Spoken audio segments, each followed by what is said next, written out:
Hey guys, this is Charlotte, and you're watching Going In Raw. Hey, friendo, Steve here.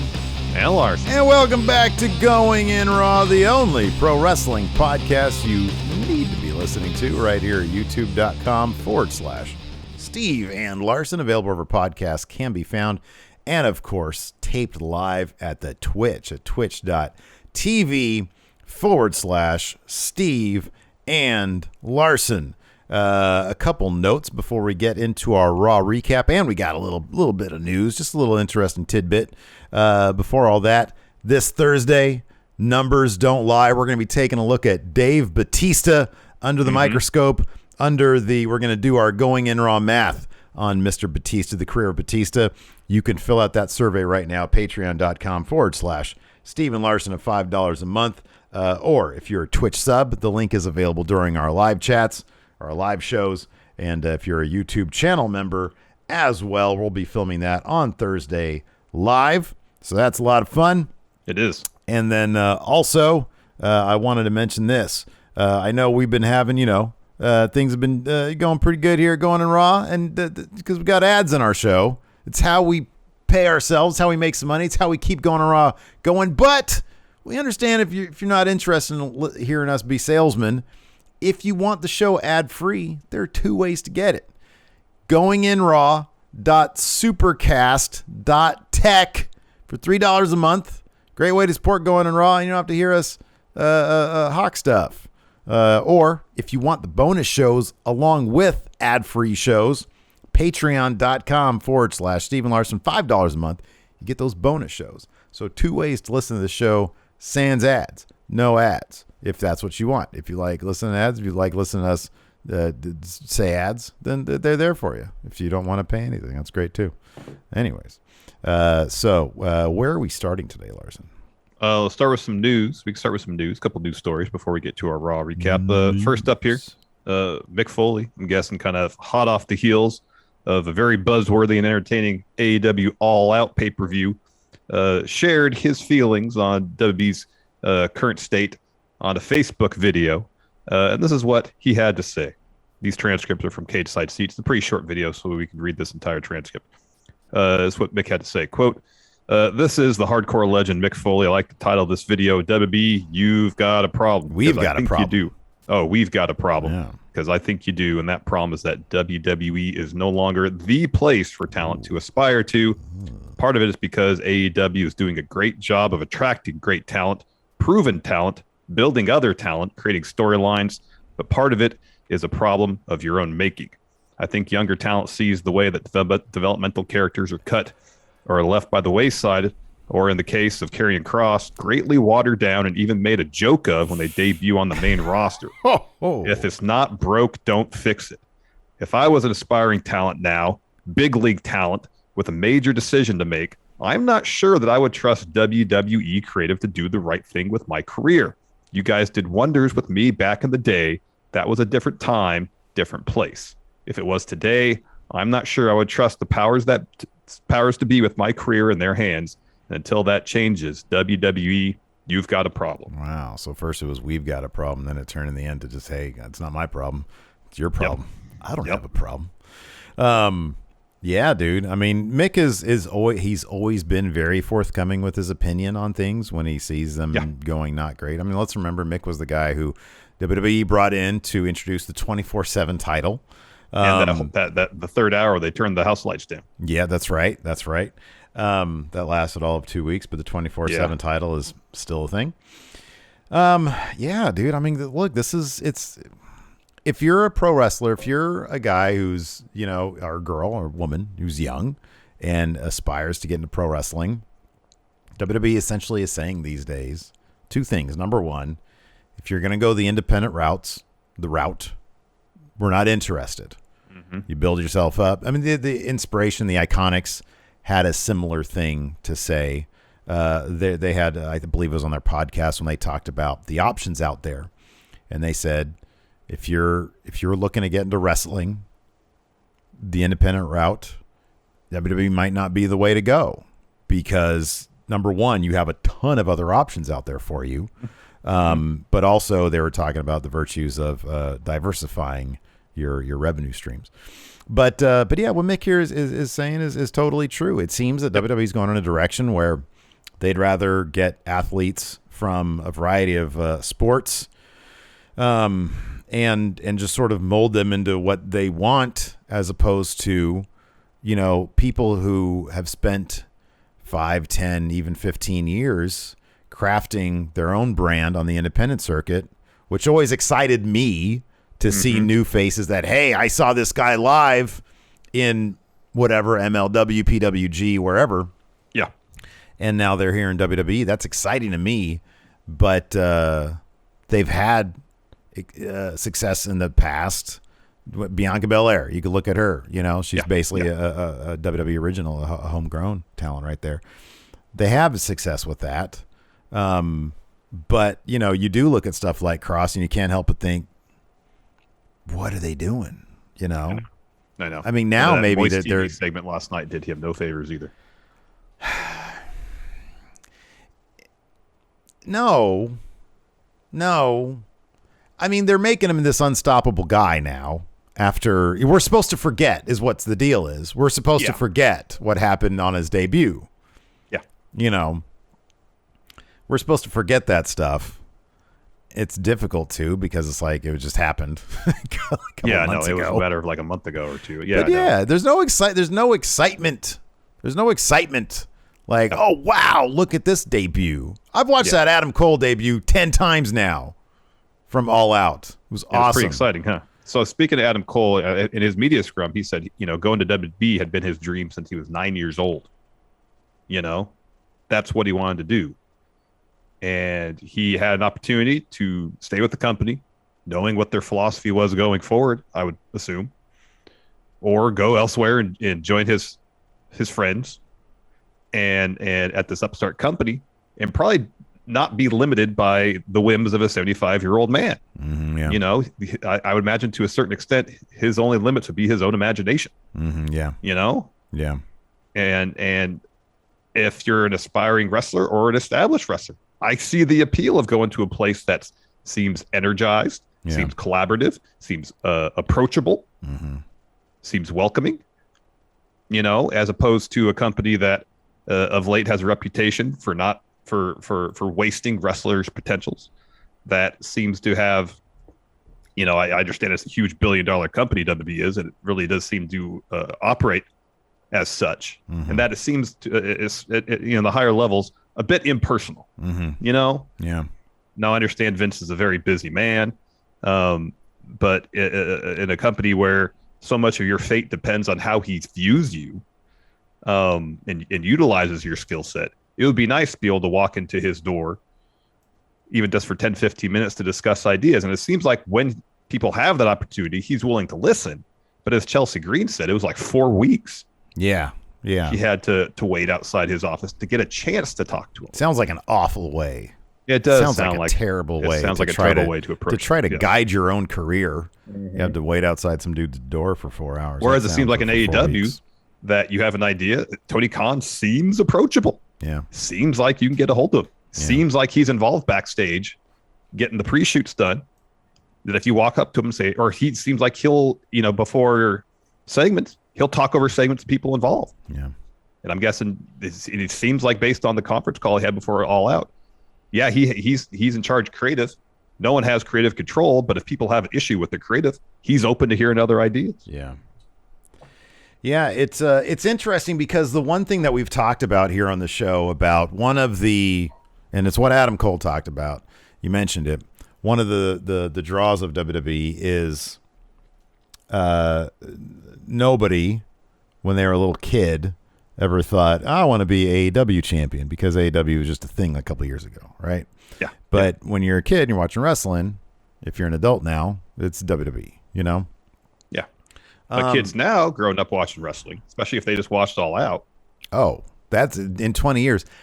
But the thing is also, like, if you look back at the Monday Night War, there is something to be said for the relevancy no matter what the age is of a product, of a thing, right? Yeah. So like for a spell, it seemed like the WCW title was kind of the thing. It's like, man, they sort of went from being WCW kind of like on the national level, a secondary type company.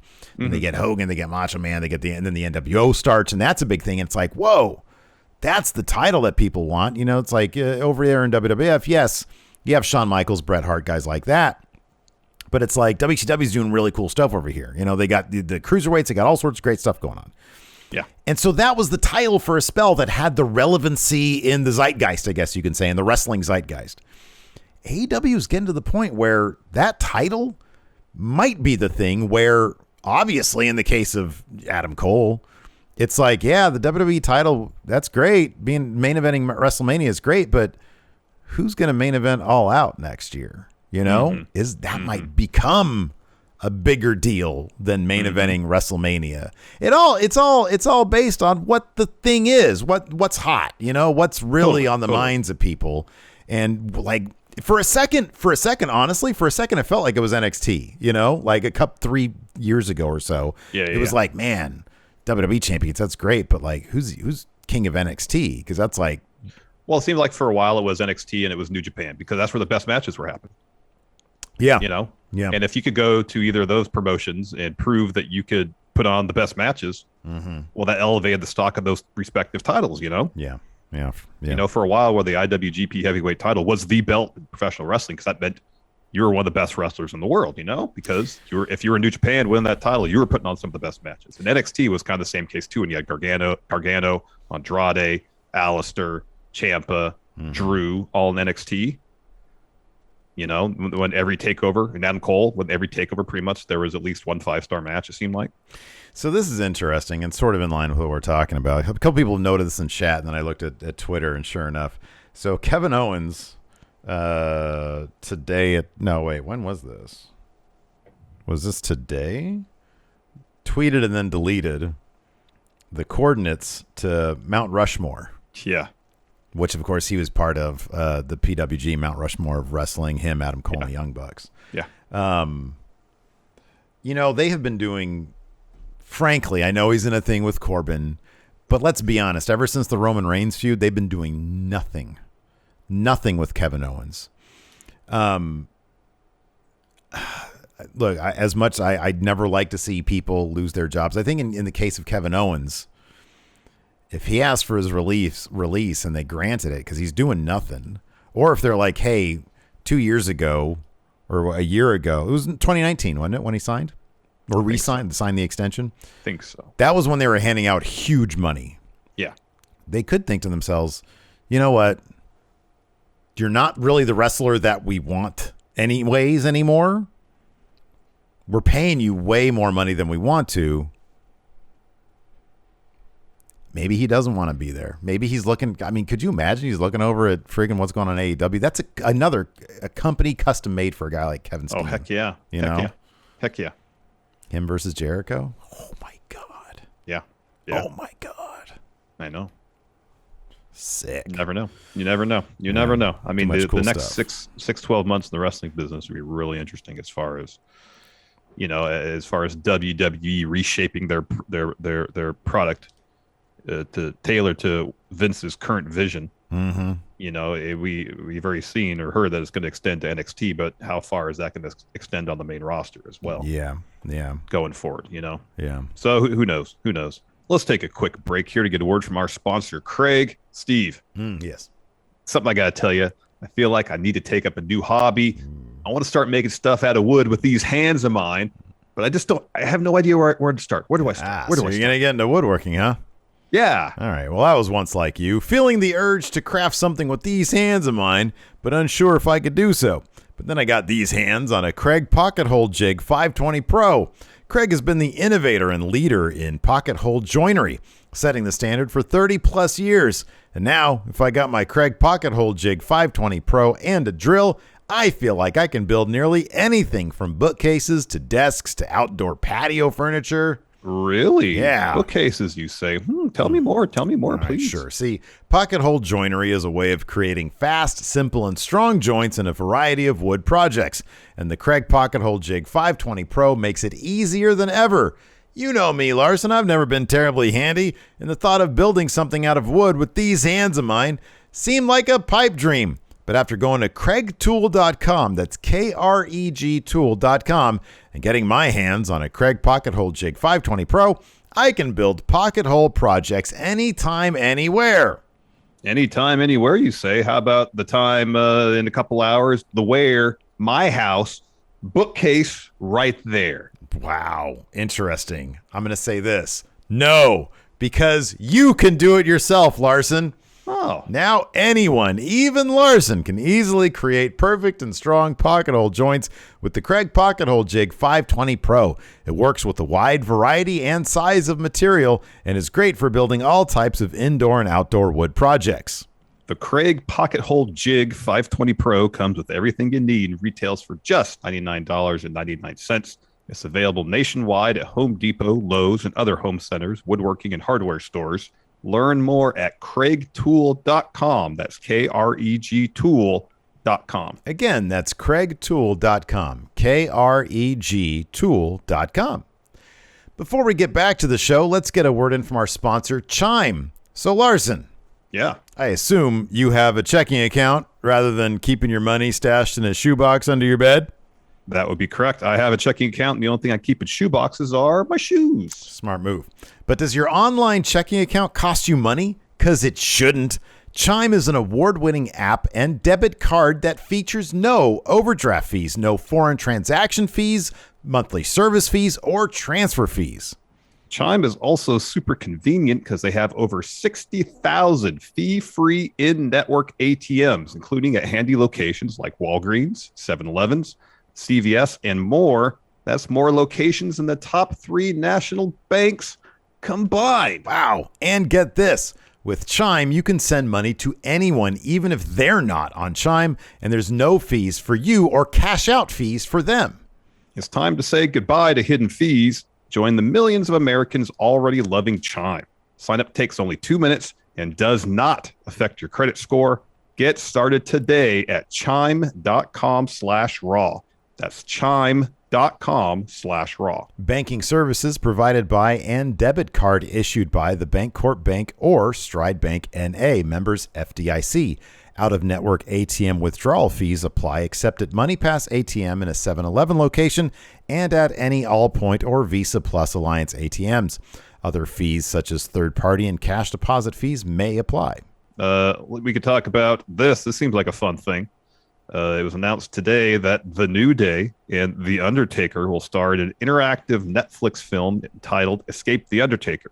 Here's what it's about. Quote, this is from comicbook.com. Quote, The Undertaker has set a trap for the decorated tag team The New Day at his mansion. What they don't know, The Undertaker's mansion is an extreme haunted house packed to the brim with supernatural challenges.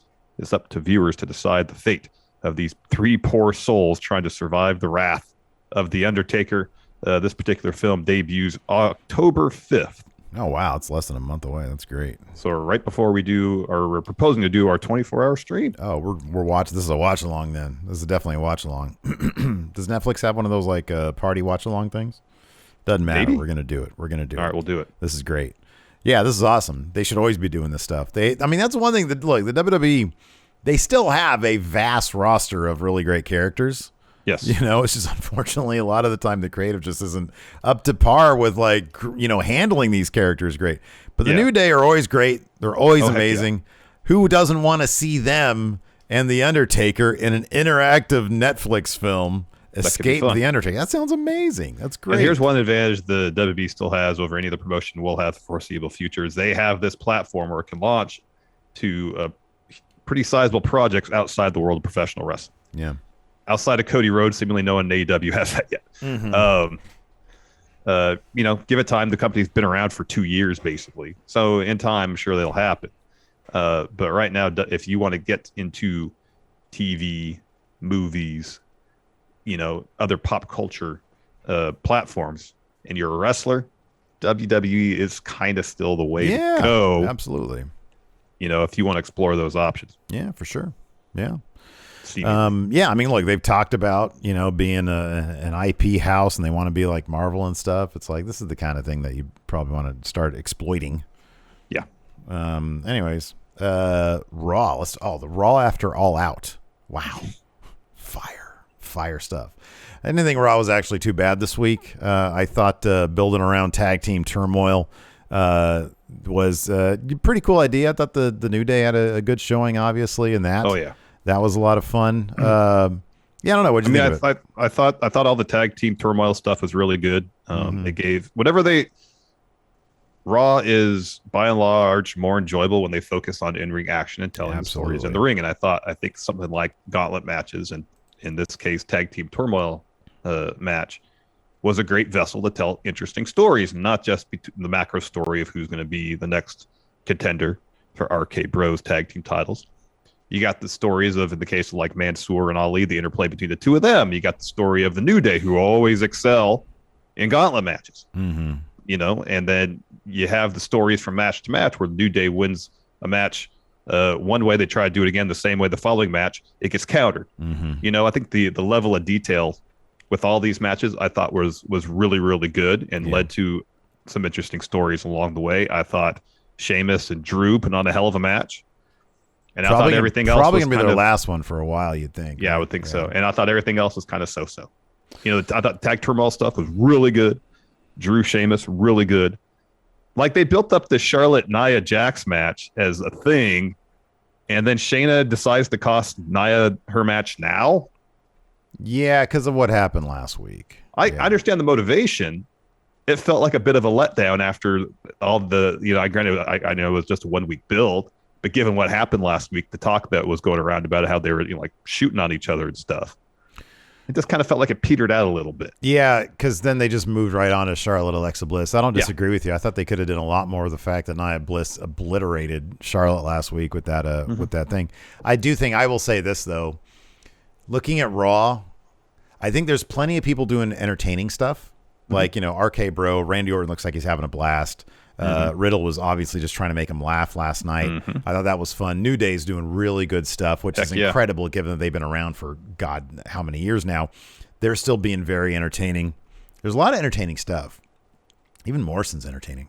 But the only person they stick him with Karrion Kross, who was like the opposite. The way they're booking him is the opposite of entertaining right now. The opposite of interesting, entertaining, anything. The only person that did anything of interest to me, I was like, oh, that's kind of interesting, was Charlotte. When she was acting like it was kind of a shoot situation, when she got out of the ring and started crotch chopping and was like, give me my title, I'm out of here, this sucks. And she started like yelling at fans. I was like, oh, that's kind of cool. That's like actually interesting. I thought that it was like, I don't know.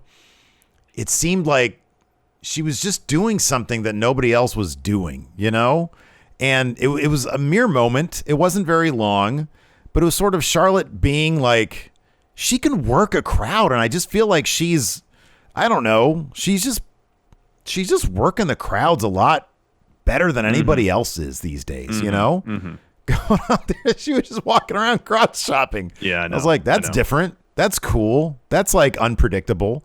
There is an element of Charlotte that's just sort of unpredictable these days, and I really dig it. And it goes back to, last week when her and Nia just started going off, and I thought it was smart to put them back in the ring together. And I thought that their interaction was pretty cool. And like you said, it just didn't amount to anything because Shayna got involved, and then the thing happened. So natural selection. It was weird because Shayna at the beginning of the match, did the reverse of what Nia did a week or two ago, which is, hey, my tag partner can't win this match, essentially. Get that. But then when Charlotte's trying to leave the ringside area, who steps up to her? Shayna. Now, is Shayna doing that because she wants to be next in line, or was she doing that so the match actually happened, so that Nia could lose to prove her point? It's and then she cost Nia the match, and that seems like that's that with Nia and Charlotte, when it seemed like there was more story you could potentially tell there. Yeah, that honestly, like, why did they not go Charlotte and Nia at Extreme Rules? I know. Well, a couple weeks ago, it was a killer Bliss. story. That's a killer match right there. I know. you put a stipulation on it, and obviously you kayfabe it. You do like a knockout or submission type match, Yeah. Do something interesting with it. Extreme Rules. Yeah, right. Yeah. So a couple weeks ago, they had Bliss kind of, confront Charlotte a little bit. And then they have this 2-week Nia story for some reason. And they go right back to Bliss. I feel like you have some really great elements because they're all great in their own way. They really are. Like, I'm not huge on Alexa doing the supernatural stuff, but when she wrestles, she's actually a fun wrestler. She's kind of an underrated wrestler. Yeah. I know people crap on Nia's wrestling skills. When she keeps it simple and is just a powerhouse, I really enjoy her. And then you add this other element of her and Charlotte going off on each other. I kind of find that interesting. I really do. And then Shayna and Nia, book them in a fatal 4-way for Extreme Rules. Learn how to weave your stories. WWE's done this before. They've been able to weave stories before. Well, that's why the tag team turmoil thing was so good. Because they're kind of doing that, right? They're kind of weaving stories and in the process really elevating the tag division, which desperately needs it, because tag team wrestling, I know how WWE constructs their tag matches can at times be a bit formulaic with, the heels isolating one member of the face team, getting heat, hot tags, that kind of stuff. Yeah. But tag team wrestling, when done right, is really good, as we see in AEW, in terms of telling stories of interpersonal dynamics. Yeah. Which is a lot of what, especially when like the Mansoor Ali stuff, that's what that is all about. It's really good. Yeah. And they're really good with it. And that's why it really works. Yeah. Same with RKBro. They're really good. They understand the relationship as characters and they really know how to portray that. And it's good. Yeah. Yeah. I feel like Raw is like, I don't know. They have the characters. They've got the production. It's the creative. They need to get some stories that are more than just performers go out there and be entertaining, because they do that. They are. I know. They take for granted the talents of their performers. They really do. Yeah. They really take it for granted. So yeah, let's just hop into it. So it had kind of a cool way of opening the show with it was different. A series of I liked, you know what, man? I'm hoping that they just said, hey, you guys have 15 seconds, go. You know what I mean? Like, just roll with it. So you had all the participants of the tag team turmoil. I think I was more surprised by the push slides they used to transition. I was like, that's what we do here at Going In Raw. We do push slides for our ad reads. Yeah. Yeah, I know. It's kind of funny. Like, you'd think they'd have some graphic, but no, it's just next one. Joker slide here. Yeah. So yeah, you had New Day, War Raider or Viking Raiders, Ali and Mansoor, Lucha House Party, T-Bar and Mace, Jinder and Veer, AJ and Amos. They all cut quick promos to the camera in advance of tag team turmoil. None of them really said anything of note. So we'll just, not recap all of them. Yeah, it was just hyping up the match, and then you get a little bit of the interpersonal stuff, a little bit. Yeah. Then RKBro come out. Yeah. Open the show. Says, go ahead. Yeah. Go ahead. Orton says last week on Raw, Lashley MVP tried to take the titles and failed miserably. He knows the reason why. Quite simply, Lashley is a greedy SOB. Tonight, they're going to look at the other teams on Raw and see which team deserves to be next in line to be beaten by them. Riddle says, yeah, tonight's going to be sick. He starts hyping up the other teams, talks about Lucha House Party, pitches that they get snake and horse masks. Says maybe we'll get sweet jackets like Ali and Mansoor. So maybe they go on a raid to drink some ale. He asks Randy if he likes ale. And he says, I love ale, especially when I get the munchies. Speaking of munchies. Orton's like, be careful with where you go in there. This entire thing, and I know you'll get to the last bit, this entire thing was basically them just saying, Riddle, go out there and see if you can crack Orton. Yeah, because eventually he did. What was the last thing he said to break Orton? He was talking about, speaking of munchies, I'm hoping the New Day brings out some pancakes. And Orton laughed at that one. Yeah. And then they hit the music for Lashley and MVP. So they interrupt. MVP tells Riddle to shut up. The WWE Universe loses IQ points every second he talks. So instead of worrying about tag team turmoil, he needs to worry about Randy Orton and Lashley. Lashley says, man, instead of hitting me from behind, face me one-on-one so I can put you in the hurt lock. Orton says, well, if that's a challenge, that sounds interesting. It was a couple weeks ago when I saw you dominating, and I realized it's been like 10, 15 years since we've gone one-on-one. Got me thinking I'll accept your challenge on one condition. When we fight, you put that title on the line. So MVP says, yeah, when Lashley hits you out of nowhere, it'll be for the title at Extreme Rules. Lashley says, hold on a second. We're going to go talk to Sonya and Pierce and get ourselves in this tag team turmoil because, yes, I do want to be a double champion. And so I'm going to get us in this match. And then the New Day come out. And just as Xavier Woods had Scott Hall Razor Ramon gear on, Kofi Kingston comes out in Kevin Nash gear. And it is beautiful. And apparently Nash shouted him out on Twitter for this. That was beautiful gear from the New Day. Yeah. Kofi tells Lashley, hey, you might want to talk to Sonya and Pierce as soon as possible because they're about to kick off the tag team turmoil match right now. And Woods says they'll have to beat the odds starting first. It's not the first time they've done that.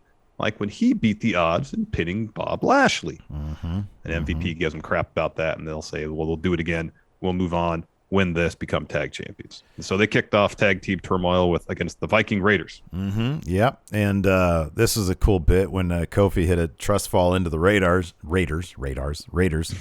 But they just throw him into Xavier Woods, who's running around the corner.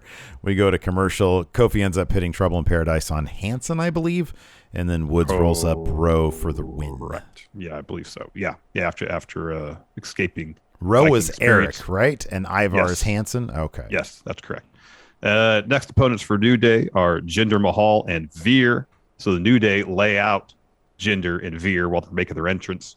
Woods hits Jinder with a fun splash off the top, gets a 2. Jinder then turns the tables after that. Eventually, though, New Day hit a backbreaker top rope double stomp combo on Jinder for the win. And so Lucha House Party come out next. New Day try to do the attack before they make their way to the ring. This time, Lucha House Party fends it off, hits them with moonsaults off the apron. There was a couple instances like this where that was happening. Yeah. And it happened again after New Day beat Mason T-Bar when they finally resumed things later on. So New Day, Lucha House Party has the advantage after that for a while. New Day mounts a comeback. Lindsay ends it with double handspring stunners that gets him a 2. Lucha House Party hit a trio of moonsaults on Wood. Kofi breaks up that pin. Lucha House Party sends Kofi out of the ring looking for a double team move. And as Lindsay is running the rope, Kofi trips him up. And then Woods rolls through on Grand Metalik for like a wheelbarrow type slam type thing. It was I don't know what to call that. I don't know either. Yeah, I just put a thing. Woods hits a thing on Metalik. Yeah. I like Lindsay's planking pin. Yeah, I love when he does that. He just pinned him. That was pretty fun. We don't see Lucha House Party enough, man. They're really great. They are great. Then we get New Day versus Mason T-Bar. So Mason T-Bar in control early. Woods is isolated. He's getting his lower back worked over basically the entire night. They're selling these matches just wonderfully. By the end, you're just sitting there. When Amos later on was standing, pushing down on Woods' lower back, and he was just screaming in agony. Great. My gosh. So eventually Woods hits a gut kick to Mace. Rather than Mace going after Woods, he goes and knocks Kofi off the apron, so Woods can't get the tag, and then Dijak goes onto the floor. Sorry, T-Bar, and pushes Kofi against the barricade. However, T-Bar gets the tag in. He's going for a feast your eyes. Xavier Woods catches the knee and then rolls up Dijak to get the win. And afterwards, Mace and T-Bar completely obliterate the New Day. They just completely annihilate them. And then also, so Mansoor and Ali come out. And Mansoor is like, well, the New Day are getting attacked. They're getting injured. And Ali's like, let it happen. Yeah. That benefits us. Yeah. Don't go in there. All right, man. Don't go in there. We're going out there. We've got the New Day up next. You and me, Steven Larson. Dijak and Mace are out there. Dio. They're out there wrecking the New Day. What do you do? I mean, I'm a huge New Day fan. Yes. They're great. Okay. We know this. And the fan in me would be heartbroken to see that happen. Sure. However, the competitor in me would be like, until the bell rings, not my business. My name's Bennett and I ain't in it, right? My name's Paul. That's between y'all. I agree with you. We both just hang back. Let it happen. Get some go to the pan. Hey, can I get some popcorn? Well, I wouldn't go that far. I'd be like, come on, let's wrap it up already. Because part of me would be eager to get in there and get the match going, but also be like, I understand this beatdown's going to happen. Don't prolong it any longer than it has to. Yeah, I'd be like, hey, I'm not getting paid by the hour. I'm going to get paid the same amount whether you guys beat the crap out of them for an hour or not. So just do your thing. I'm all good. Sorry, guys. So, maybe I won't get on up, down, but it is what it is. So yeah. Mansoor goes in there to try to make the save. Ali's like, oh, then Mansoor gets caught up in it. So Ali tries to help his partner because he's like, that's not going to help us at all. But he gets taken out by Mason T-Bar too. And on the outside, they just wreck these guys some more against the post with some steel steps. And Mason T-Bar just taking their time with it. They're just like, yeah, this ain't finishing up anytime soon. Here's some steel steps over here. They're just very methodically destroying these guys. And then they toss Woods back first into the ring post on their way finally out of there, and he is just completely broken. They basically did their finish to Woods on the ring post. Yeah. And the smack of him hitting the LED on the ring post was super loud. It was gnarly. So they go to commercial, they come back, and during the commercial break, Sonya and Pierce are out there while order's trying to be restored. And Sonya says, all right, we're going to give New Day and Mansoor and Ali some time to regroup. This match will continue later on, which I actually kind of liked because it meant this was probably going to be the main event. And it meant the whole, last half hour or so of the show was going to be focused on in-ring stuff and not too much talking, which gets me excited. This was, I think, about an hour. The entirety of what we just talked about was the entire first hour. Yeah. And they resumed it at about the half hour until the end of the show mark. So, at that point, you just had an hour and a half. Yes, that's math. That's correct math right there. Of mostly really good wrestling. There was that talking stuff in the beginning. Otherwise, good wrestling. Yeah, exactly. And that kicked off with Drew McIntyre versus Sheamus. We've seen these guys go at it a million times, and they always change it up a little bit. There was like a moment where Drew hits a white noise on Sheamus, which was a cool moment. And in the end, though, he gets rolled up. But so basically, Drew grabs the mask off of Sheamus, loads up a Claymore. Sheamus evades, rolls him up, grabs the trunks, but still the ref doesn't see, gets the win. And Drew is just so disappointed in himself. He's like, damn it. And he grabs the mask because he had taken it from Sheamus. And I honestly, because I'm pretty sure Drew is going to end up heading to SmackDown, and these guys are going to go away, I honestly thought Drew was just going to be like, hey, man, you caught me. You got me, and you got the better of me. And he'd hug him or something. He slapped his head with that mask, and then Claymore. Oh, that was such a loud out of him. smack. That was so loud. Oh my gosh! But I like that. You know what, man? I like when the baby faces are not pushovers. Yes. So he was pissed off, and people love the Claymore. They love the countdown thing. So that was good. Afterwards, Damian Priest, he was watching everything backstage, and then Kevin Patrick rolls up to him for an interview. Priest says, I've seen a ton of matches, even more fights in that match there. That was a fight. He says, that's why I like squaring up with these dudes. They can go. And he says, Extreme Rules. He expects no less from Sheamus. Results going to be the same.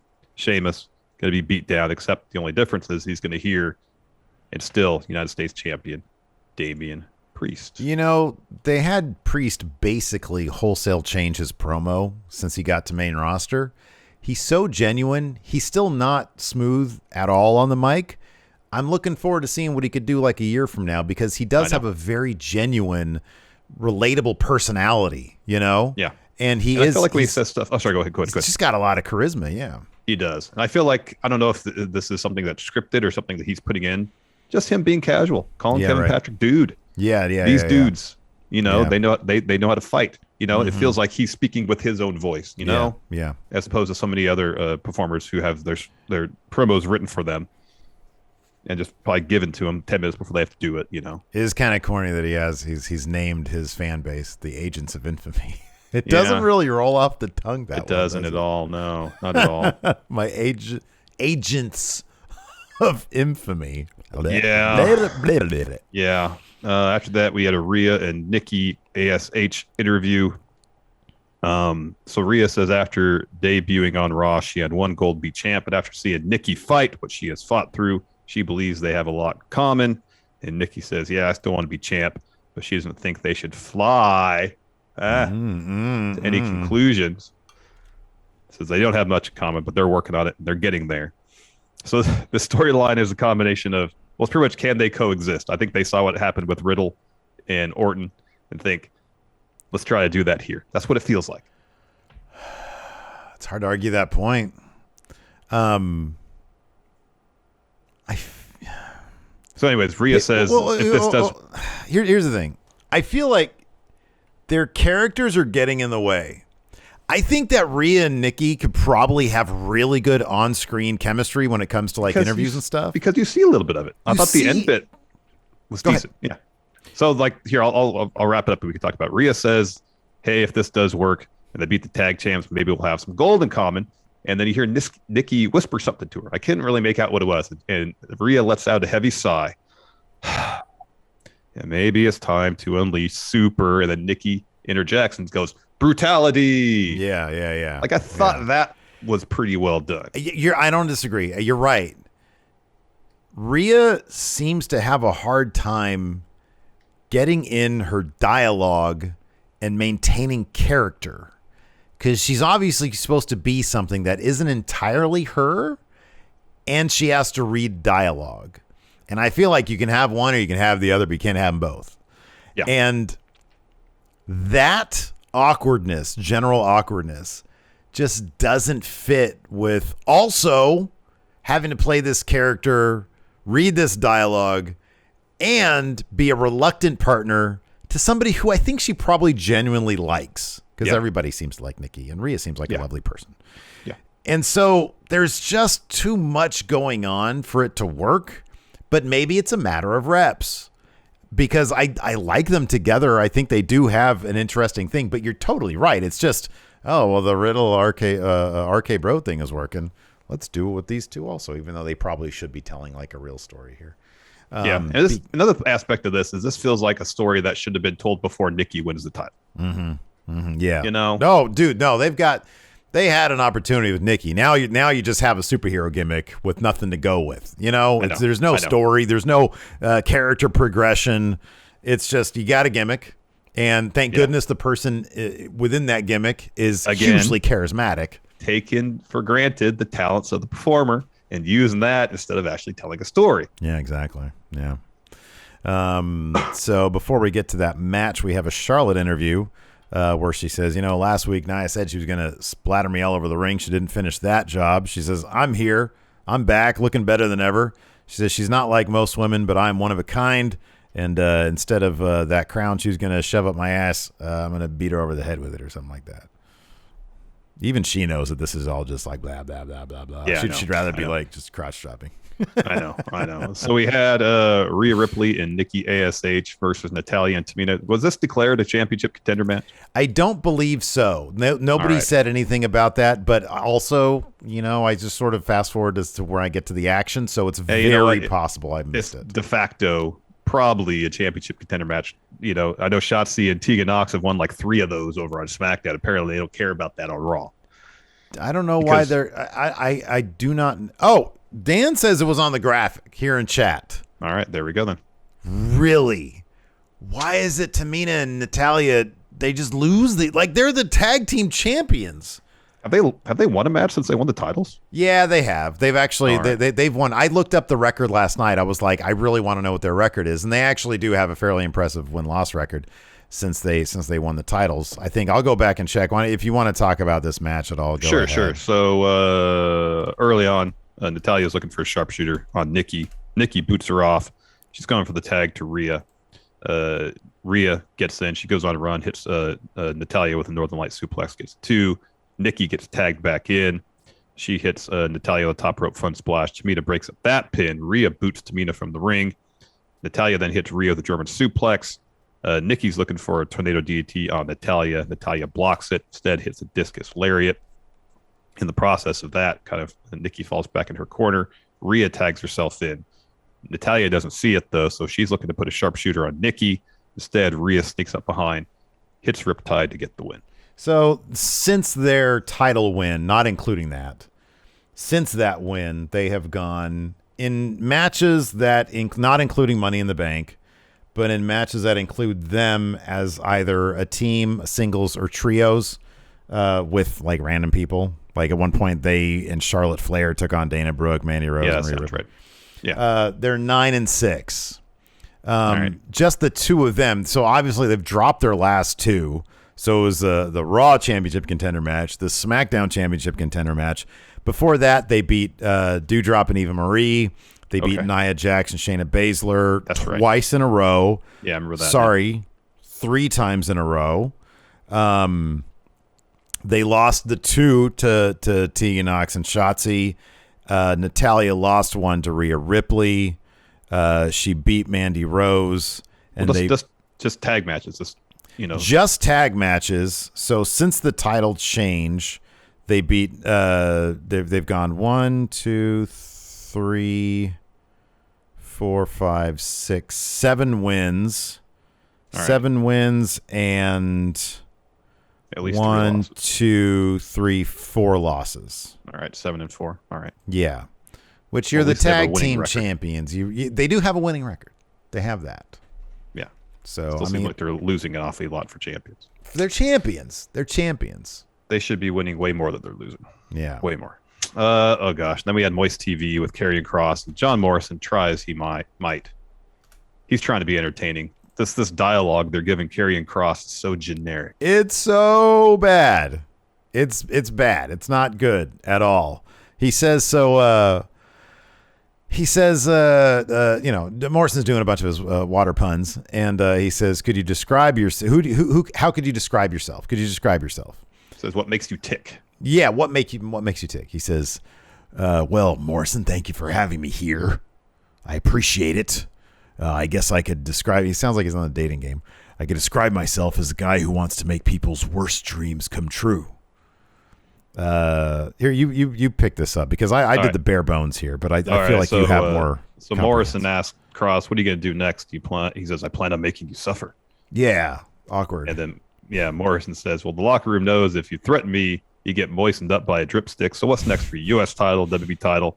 Kross says, "I'll do all those right after I eliminate you out of existence." Yeah, Morrison's kind of laughing him off too, because he's like, "Look, buddy, I've been in the ring with all sorts of scary people. The Undertaker, Kane, DX, the best members."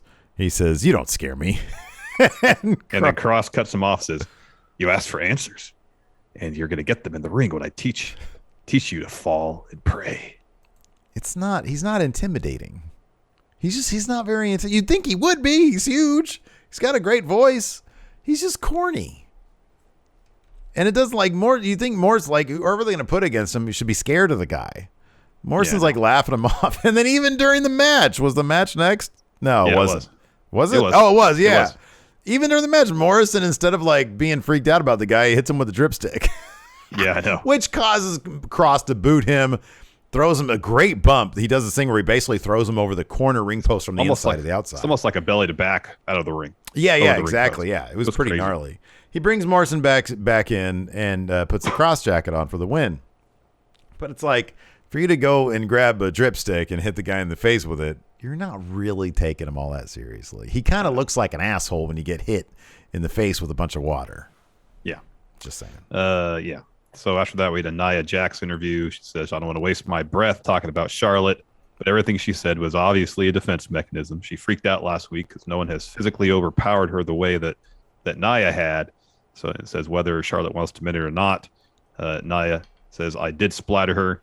She says Charlotte better get used to losing because tonight she's going to finish what she started and walk out Raw Women's Champion.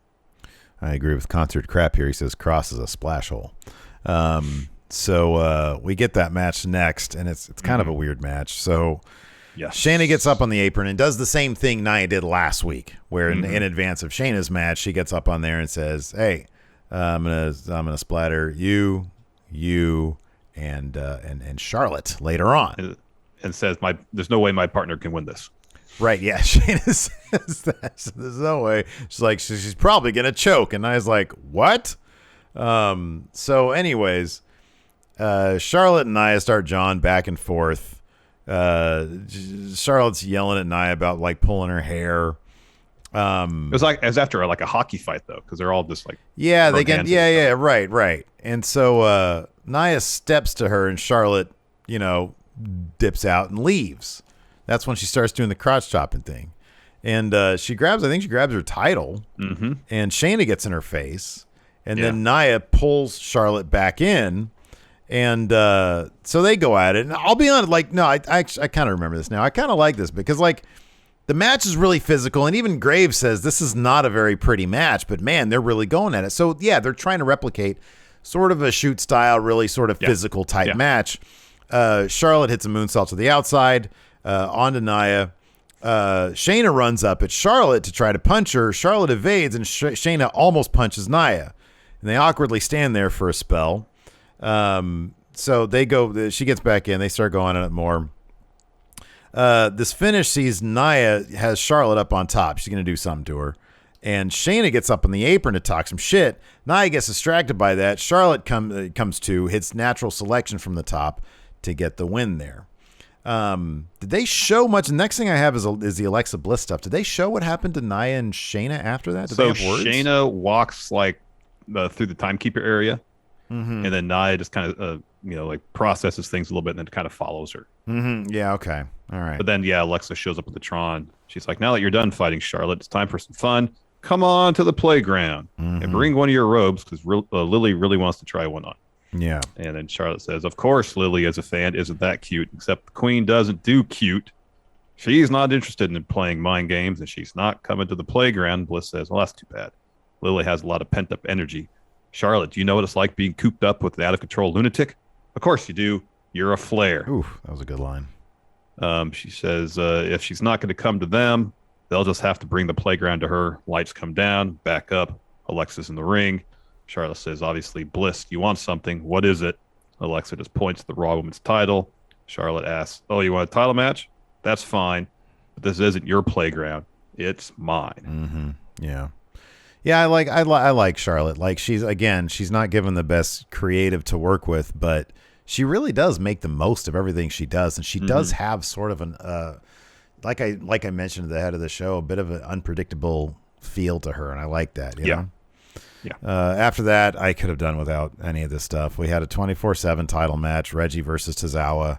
It's like maybe 2 minutes long. Reggie evades a bunch of Tozawa stuff. He gets the flipping sitting senton thing on him for the win. It was super quick. The match was so fast. It was really fast. It was like maybe 3 moves from Tozawa attempted, and then Reggie got that thing. Truth comes running in. Reggie evades him. And then you got to listen to these names. Cedric Alexander, Humberto Carrillo, Shelton Benjamin, Jeff Hardy, who was trending because of this. And, of course, Drew Gulak. Riker, who, look, sorry, that was my dog. She is behind me. I'm not a fan of his. That being said, it illustrates what we're talking about with WWE. The guy was featured not that long ago. And him being in the 24/7 division has nothing to do with, like, it's just they feature people. They like people. What if I was like a dude who was like, hey, I like this Riker guy. He's got a good look.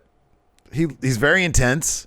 What if I didn't know anything about him? I was like, oh, I'm all on board this Riker guy. He does have a good look. What if I was into him and all of a sudden I see him out there for the 24/7 stuff?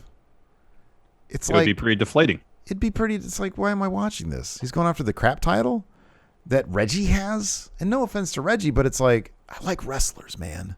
I like wrestlers. I'm sort of over this stuff. The stuff with Reggie I'd still be into if it was progressing. It's just the same thing over and over. It's the same thing. And then you've got these guys who have put, like, in some cases, decades of like work into their deflating craft. To see, like, there was that period where Shelton Benjamin won the 24/7 title when he was in Hurt Business, and it felt like, oh, they could actually try to make the 24/7 title something, you know? Him having that belt in the Hurt Business elevated the 24/7 title for a spell. It did. Now it's back to just being a comedy title, and when you got names like him, like Cedric, like Jeff Hardy chasing after that belt, it's deflating. It is. It's totally deflating. Like, I generally don't like sitting here and like fantasy booking. That's kind of not what we do. Like, we do that sometimes, fantasy booking all the time. But why the Hurt Business right now could be Lashley MVP, Cedric Shelton. What if they had added Keith Lee, you know, to be like the mid card guy, but then he starts to get beat. He's too big for the mid card, and he starts to look at Lashley's. It's like Evolution. It's the Evolution story, right? It's just there for you. It's just there. Like, you could have done it, and it's like, wow, that's a faction right there. That's some intrigue. I know. But then they don't do it. So after Reggie evades everybody. He's standing up on the ramp, and then Drake Maverick walks up behind him. What? Wow. And then so Truth runs up, tries to hit Reggie, I think, with a clothesline. Reggie ducks. And then Truth sees Drake, and he's all, what are you doing here? Go back home to your wife. This is my show. While Reggie is just able just to walk backstage. You see him behind him just walk backstage. What is this about? What, you're adding intrigue to the 24/7 division by adding Drake Maverick? You think he's regretting doing that crying promo on Twitter? He lost his story in NXT when they released Damo. I know. Then he was saddled with, what was that dude's name last week? Grayson Waller. Yeah, who I'm sure is nice and everything, but Drake looks deflated. Even when he came out last night, like he was in like a suit, and the vest and the shirt and the slacks, all that, and he had like a serious look on his face, and I'm like, you're in the wrong place for serious. This is the 24/7 division. This is clown period of time. Anyways, after that we had more talking. Your favorite thing, Dewdrop, talking about Eva Marie, saying, explaining what happened last week when she didn't actually have this is a promo that could have been done in about 30 seconds and it lasted 2 minutes. Yeah, she could have said, Eva Marie has a history of running from matches, so I decided to take advantage of the fact that she was in the ring. Next week, we're going to have a match. I did like they offered an explanation why she attacked Eva Marie before the match. Yeah, I did like that. Yeah, exactly. Because it was confusing as all get out last week. It just, you didn't need an explanation. You didn't need 3 minutes to do it. No. So she says she capitalized on her being in the ring for once, and I dropped her. She says, but I'm not finished with her just yet, so I'm challenging her to a rematch next week. And if you thought that beat down what you saw last week is brutal, next week it'll be worse. She tormented me for months talking about the evolution, but it's time to usher in a new era, the Dewdrop-olution, which admittedly does not roll off the tongue very well. Then tag team turmoil resumed. New Day versus Mansoor and Ali. So towards the end, Mansoor has Woods in the electric chair position. Ali goes up top, hits a move off there. Woods escapes, then pushes Mansoor into Ali. And then Kofi runs in and stands on Mansoor's back, hits a superplex off there. It was great. Yeah. So Woods is trying to lift up Mansoor. His back gives out, so Mansoor rolls him up. That gets him a 2. Mansoor tries to work the lower back. The ref is telling him to back off so he could check on him. And Ali's yelling at Mansoor, get on him, attack, work the back. And then Mansoor's like, well, he could be hurt. And Ali says, come over here, tags himself in, starts kicking Woods in the back. Woods gets a shot in on Ali, tags in Kofi. Kofi's looking for trouble in paradise. Instead, he runs into a super kick. Ali goes up top, goes for a 450, misses. Kofi hits trouble in paradise. Woods follows with a top rope elbow to get the win. They advance. Their next opponents are AJ Styles and Amos. All right, so let's rewind a little bit. New situation. You're in there with Woods. You're doing great. His back is just trashed, right? You're working him. Ref pulls you away to check on Woods. Do you continue the attack, or do you allow the ref to eat up precious moments where you could be winning this match? What you should do is you should try your best to work the back until the ref tells you to stop. Because once the ref tells you to stop, you need to listen. Otherwise, you're risking disqualification and you won't advance. Okay, but then do you, like at that point, do you try to appeal the ref? Say, look, if he can't go, he can't go. If he can't go, this match needs to be ruled in our favor, sir. Totally. Sir? Totally. Yeah, man. You're right. Risk DQ otherwise. AJ and Amos versus New Day. This sort of plays out like a bit of a typical AJ and Amos match, but like this is great because that bit where Amos was standing on Woods' back, Xavier Woods was selling that like he was being murdered, like it was Sid and Arn with those scissors. This was great. Woods obviously is getting isolated here. They're working his back. He's getting destroyed. Kofi tags in, comes off the top, and just gets chopped down to hell. Oh, that was great. Out of the ring by Amos. AJ Styles ends up hitting a Styles Clash on Kofi to get the win for them. And then we got Lashley and MVP. There was a really great moment where Lashley tags in to face off against Amos. And the crowd is really eating this up. And it is a really cool moment because Amos is a destroyer. And Lashley is, for once, at least height-wise, undersized against Amos. And so Amos offers up a feat of strength Oh, that was great. And Lashley takes him up on it, and they're going back and forth, and the crowd's cheering for Bobby. It's really cool stuff. It is cool. It is really cool. He can't really win the feat of strength, so he starts kicking at Amos, backs him up, goes for a suplex, can't hit it. I wanted to see if he was going to try to jackhammer him. Amos counters with getting him up in a suplex position, slams him back down on his face, then boots him over the top in front of Randy. AJ comes running up as Randy and Lashley are jawing at each other. Yeah. AJ comes running up, takes them both out. Riddle yells at AJ. Amos comes over, takes him out, throws him to the barricade. AJ goes for a phenomenal forearm on Lashley. He evades, hits a spear. Lashley and MVP win. So is Lashley going to become a double champion? I doubt it. I doubt it too. One thing you notice about this match is that MVP, I don't think ever got tagged in. The one action he saw, AJ hits him with an enziguri on the floor. I think they're really going to go with the story of like Lashley will be in the ring and dominate, but he'll be forced to tag in MVP.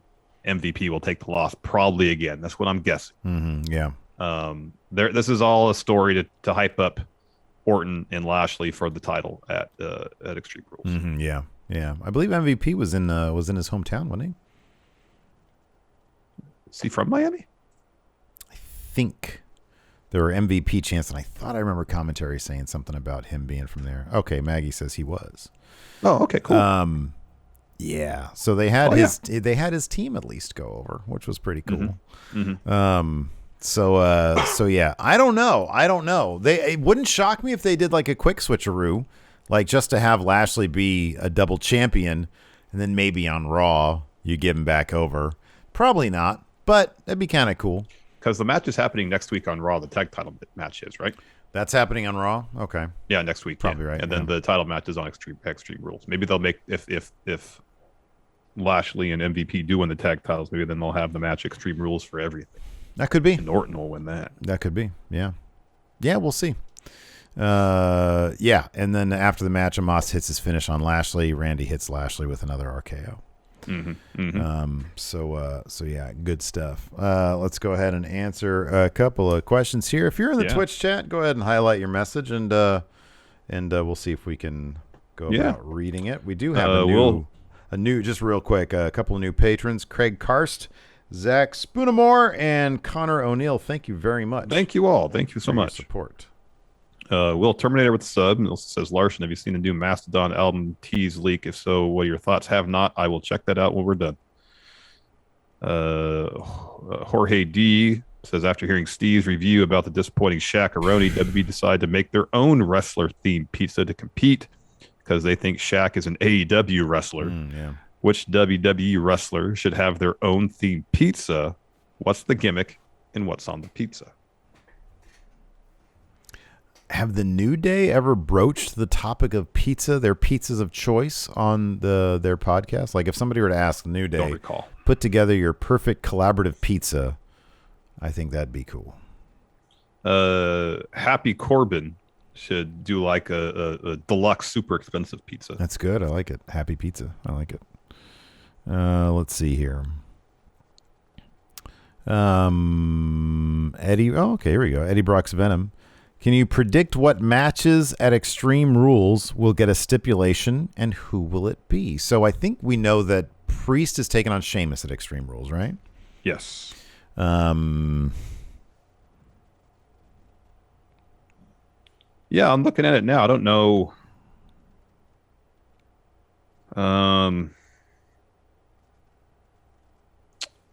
Because it's is there anything that can, for Sheamus and Priest, is there anything that can sort of even the odds with Sheamus's mask besides just taking it off, in which case he freaks out?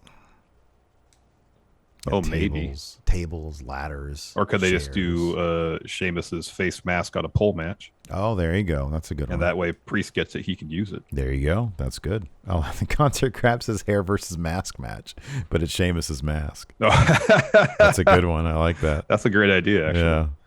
Yeah. Oh man. And then what other matches are we getting? A Roman Roman, I guess Roman Finn, I would think.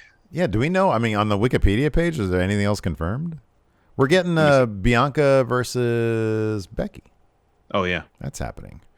That should probably just be a straight-up wrestling match. Yeah. So announced so far is Becky, Bianca, Damian, Sheamus, Lashley, and Orton, and then Charlotte and Alexa Bliss.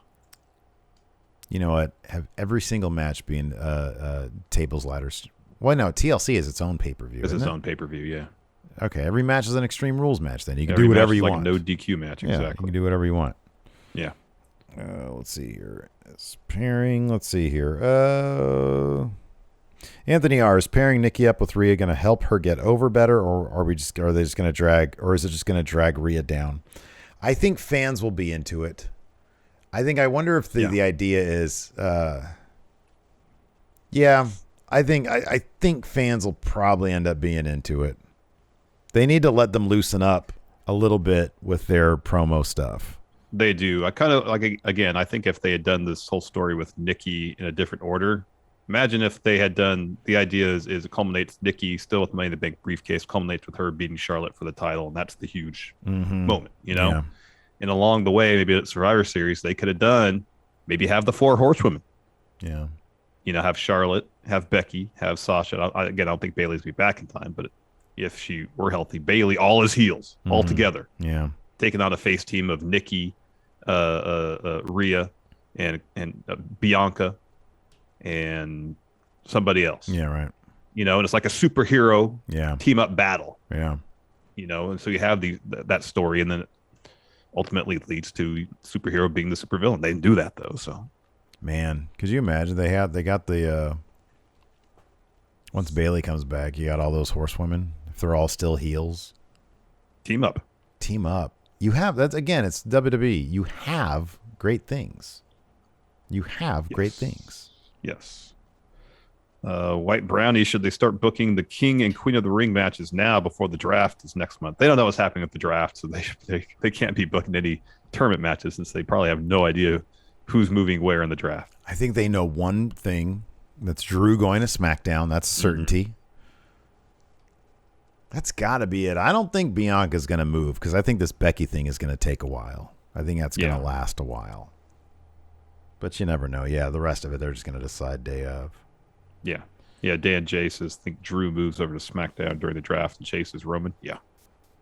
David Matushek, after last night's Raw, do you think Bruce Pritchard should not run Raw again? I think Raw was terrible. I think the bigger problem isn't him running shows. I think it's him having a say in creative when clearly he does not have.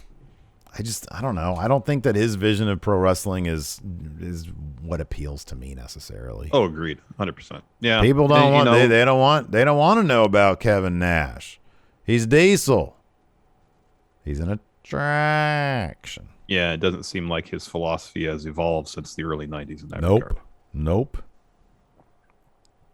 RTG says, I feel like Lashley will be the guy to lift and bump Amos. What move do you think he will use? I think it'll be a one-arm spine buster he does. There should be a stalling suplex because that's more impressive. Jackhammer. He needs to just steal the jackhammer. Let's see here. Dog Authority figure. What are the odds that Lashley loses the title to someone switching shows after the draft / shakeup? And when does it happen? I don't know. I cannot tell the future. But I would say Big E would be the most likely if he cashes in on Lashley. That's not a terrible answer. Yeah, that's a good answer. I would suspect that. I don't know. If it's going to be somebody from the draft, I could see it being Big E. Otherwise, I think it's probably going to be. It'd be Orton because they want to do Orton Riddle at WrestleMania. Yeah, I was going to say either Orton or Riddle. Yeah. Quoth Raven says, do you see Vince putting the belt on Amos? Sure, he can't wrestle, but neither could Great Khali. Amos has really learned how to work a crowd, though. He's pretty good at working the crowd. I like Amos. I mean, I do too. They have to give him some way to be a bit more multidimensional in his wrestling. Mm-hmm. I love Amos. That smile he gets on his face whenever he it's great. It's awesome. I feel like his character work is good. I feel like he knows he's getting really good at working the crowd. Yeah. If he can tighten up his wrestling and add some dimension. It's not going to happen anytime soon, but in a year maybe. Yeah, sure. I wouldn't rule it out. Yeah. White Brownie says the Predator game is free this month on PS4, PS5. Maybe we can add it to the rotation for the 24-hour stream. That's a possibility. I think the Predator game, it's like one where like you are, like you can either be the Predator, like one person in your party is the Predator, and then everybody else is like, you know, Dutch and the guys or whatever. Then you have to try. They did, I think, something similar with the Friday the 13th game. That sounds right. Because didn't Garrett's? I think Garrettson worked on both those. I think it's just that studio that he's at. Yeah, because he posted a bunch of pictures on Instagram of him hanging out with Arnold. I was like, you lucky ducky. King CTM says, I wasn't around long enough to really feel the moment of Hogan joined the NWO. I only know the feeling in hindsight. I feel like Adam Cole to AEW is my where were you when this happened moment. Do you think Sunday was a moment of that magnitude in wrestling? I can't say for certainty until we see what the fallout is in the years to come. Potential's there, though. Yeah, I think there's a pretty high likelihood that it's that kind of moment. Anyways, that's going to do it for us. Thanks, everybody, for tuning in. We appreciate it. Friendo Club TV members will be back at 4 p.m. Pacific, 7 p.m. Eastern for Power Rank. Yeah, we'll figure out what we're going to talk about at some point. Yeah. Anyways, thanks for tuning in. Until next time, we'll talk to you later. Goodbye.